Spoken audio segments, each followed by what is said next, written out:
let's talk about AVAX, and let's do a Coin Bureau Ryan Meta AVAX Reacts, because I'm kind of getting fed up with these influencers that are kind of misleading this industry, making things like AVAX sound like they might be a good investment when all signs point to the contrary.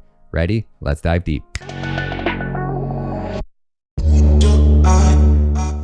But before we dive in, I need to play a little clip from Crypto Exposed. Shout out to Crypto Exposed, man. If you guys haven't saw his YouTube channel, check it out. He's doing a hell of a great job helping shine a little light into the corruption in this industry. Ready? Let's get it. Guy from Coin Bureau is not who I thought he was. In a recent video, I covered an old video where a guy from Coin Bureau made 10 crypto price predictions for 2021 and reviewed how many of them were correct. While the video itself was positively received, some of my subscribers did bring up something controversial about Guy that I had yet to find out. So, what's the big controversial reveal? As shown in this Reddit thread, Guy is a paid actor, and unlike what I originally thought, was not part of the founding team of Coin Bureau, but instead joined during its original phases. The original founder is Nick Puckrin, an ex-Goldman Sachs banker. While I do not really have an issue with this part, the next part of this story, however, did raise bigger concerns. The Reddit post also shares a lot more detail on V3 Digital, the company behind Coin Bureau, a marketing agency that generates revenue from affiliate marketing and other services.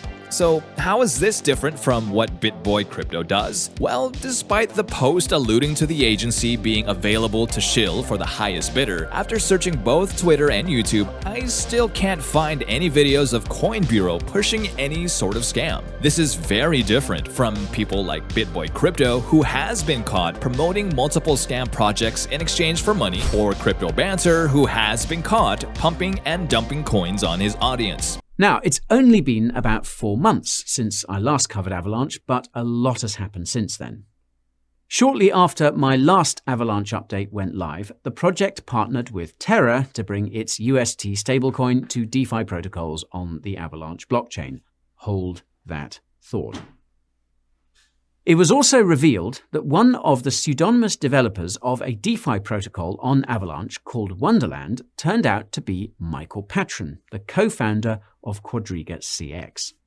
If you watched our video about Netflix's documentary on Quadriga CX, you'll know Quadriga was the infamous Canadian cryptocurrency exchange that lost access to its wallets containing millions in crypto after its other co-founder died under mysterious circumstances in India.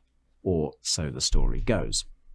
Now, as you can imagine, Avalanche founder Emin Gün Sirer wasn't happy about this revelation and appeared to be very concerned about Avalanche's image in a follow-up video update, something that's warranted given that Avalanche had put Wonderland in the spotlight at one of its previous events. Daniel Siesta, Time Wonderland, Frog Nation, all connected to Avalanche. In my personal opinion, the way that Avalanche is making this out to be, like their subnets can scale, like a blockchain can scale horizontally. Blockchains have never been able to scale horizontally to even come close to meeting the demands of global real-world adoption, let alone in a decentralized way. I personally think AVAX is going to be the next Luna, but let's hear what Guy has to say. Fortunately for Avalanche, January ended on a positive note as Van Eck announced the launch of an exchange-traded product with exposure to AVAX and other popular altcoins. Unfortunately for Avalanche, February began with another flop, and that was the $320 million hack of Solana's Wormhole bridge, which supported the Avalanche blockchain. As you can imagine, this initially created panic among holders of the coins and tokens belonging to the chains the Wormhole bridge supported. But it soon became clear that the only affected cryptos were Solana and Ethereum. Considering that Avalanche is arguably a competitor to both Solana and Ethereum, it should come as no surprise that AVAX became extremely popular with institutional investors in the weeks that followed, with over $100 million flowing into various institutional investment vehicles. This is where the narrative gets manipulated. These institutional players aren't putting money into AVAX because they believe in it long run. The crypto space is an unregulated market, meaning VCs, big players like Kevin O'Leary, can buy Avalanche, then get on Fox News and pay interviewers to interview them to talk about it. So they can't do that in the stock market. Kevin O'Leary can't go buy Tesla, get on YouTube and go, hey, everybody, I just bought Tesla. You should go buy Tesla. But he can get on there and say, hey, everybody, I just bought AVAX. Y'all should go buy AVAX. What is that going to do? It drives the price of AVAX up. As you guys are all FOMOing in, Kevin O'Leary is straight taking profits. And that's where this space is so manipulative by these legacy players. And let's not forget, if you haven't saw Crypto Expose's video, Guy is a paid actor. So who is paying Guy to make these videos? That's what you should be asking yourself. The WireX payments app also announced that it had added support for the Avalanche blockchain, making it easy for WireX's 4.5 million users to interact with Avalanche's expanding ecosystem. In early March, Avalanche made waves when the Avalanche Foundation announced a $290 million incentive fund, which is, quote, focused on accelerating the adoption and growth of Avalanche's subnet functionality in many ways, not just the metaverse. This is where it gets good. Y'all know me and these subnets. Don't even get me started. They're the wolf in sheep's clothing. No big legacy players are ever going to use subnets. All a subnet is required, I think, 2,200 AVAX to set up a subnet because you have to run your own validator. So to me, this is just some Ponzi scheme to get big players to buy 2,200 AVAX so that they can set up their own subnet. And guess what? Guess what your gas fees are on AVAX last week? 24 cents. The week before that, 6 cents. The week before that, 12 cents. The week before that, they hit $10. So what big legacy player do you know is going to build a business on top of AVAX when you can't guarantee a set price for a service that you're going to provide to your customers? That service rate will constantly be changing if the cost of doing business constantly changes. So without being able to lock in a set cost per transaction, and in today's world, that cost per transaction has to be less than 1/1000th of a penny. If it's not, you won't be able to compete against other blockchains that can. The FTX cryptocurrency exchange also announced support for USDC on Avalanche, which is not that surprising given that AVAX is one of FTX CEO Sam Bankman-Fried's favorite cryptocurrencies. On that note, Emin mentioned in one of his weekly updates that he had actually flown to the Bahamas to meet with Sam, and let's just say it's one of the many meetings they've had. In mid-March, mobile game maker Wildlife Studios announced that it had partnered with Avalanche to bring NFTs to Castle Crush, a mobile game with over 50 million users on Android devices alone. Avalanche builder Ava Labs also announced that it had joined the Blockchain Association, one of the biggest, if not the biggest, crypto lobbying groups in the United States. More about them in the description. At the end of March, Grayscale launched a smart contract fund for Ethereum competitors, with AVAX as the fourth largest allocation, though the fund has only seen around $4 million of inflows so far and is down 50%. Grayscale, these big players, right? This is what they do. They fill their bags and then they use people like Guy to manipulate, push out messages. This industry is so corrupt, and the big players have been doing this in the stock market with regulations for decades. Now they're coming into the crypto space. It's unregulated. They have the ability to launch things like Grayscale launches smart contract fund for Ethereum competitors. It's all one big Ponzi scheme designed to suck money out of innocent retail investors like yourself. Pay attention, guys. There's a reason that the fund is down 50%. No big players want to get exposure.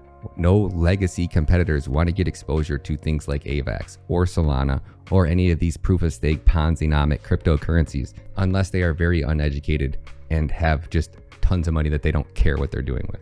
And these hedge funds also have really strict strategies. They have unlimited amounts of money. They bet big on things like Bitcoin. They throw small amounts of money, 1%, 2% allocations at things like AVAX, and they're not afraid to dump and take profits when they need to. So how institutional players play the game is completely different than retail. So it might be a smart investment for some institutional players to throw 1% of their portfolio at it. Maybe at a long shot. If they lose, they don't have much to lose. It barely even affects their portfolio. So keep that in mind. The software arm of Coinbase also announced it had released developer tools for builders on the Avalanche blockchain, making it easier for its ecosystem to expand. The real highlight at the end of March, however, was the Avalanche Summit conference in Barcelona, which reportedly attracted over 3,500 attendees. There was, of course, no shortage of exciting announcements made at the Avalanche Summit, but the two most important were probably the announcement that the Avalanche Bridge will soon support native BTC and that Avalanche developers will finally be rolling out an improved Avalanche wallet. Nothing more on either of those fronts yet, I'm afraid. Then, in early April, Terraform Labs and the Lunar Foundation Guard announced that they had acquired no less than $200 million worth of AVAX. In his weekly update shortly afterwards, Emin said that this was just the beginning of Avalanche and Terra's multi-billion-dollar partnership. Birds of a feather flock together. I wonder why Terra, yet the world's greatest Ponzi scheme in crypto history, was trying to partnership with AVAX, the other one who supported Time Wonderland. AVAX just seems to support every Ponzi scam cryptocurrency. They get in bed with the filthy, grimy, scrubby armpits of crypto. It really is. I don't even want to watch the rest of this. Well, we'll watch the next part, I guess. But the projects were aligning their ecosystems and that he would personally buy UST if it dropped below its peg. Again, keep this in mind for later. Oh, really? If it would drop below its peg. How much did he put in there? Can we see his wallet? Did he put his money where his mouth is? Or was he the one profiting from the downfall with the Terraform Labs team? Because there is evidence that's coming out now that shows that the Terraform Lab team was also shorting the market. And they were also burning Luna to profit from the meltdown.